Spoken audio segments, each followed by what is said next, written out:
Ika-22 ng Hulyo, taong 1971.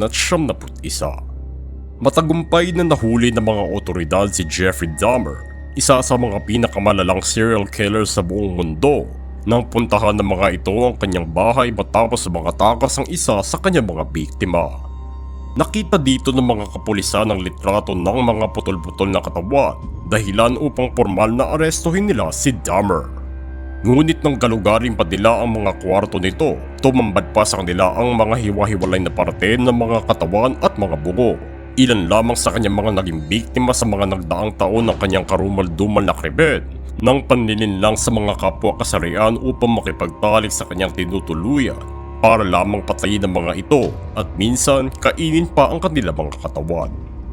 Umamin siya sa korte para sa pagpatay ng 17 katao at hinatulan ng habang buhay na pagkakakulong ng 15 beses, at kalaunan ay pinatay siya ng kanyang kasama sa bilangguan 3 taon matapos siya mahuli at ipinakulong.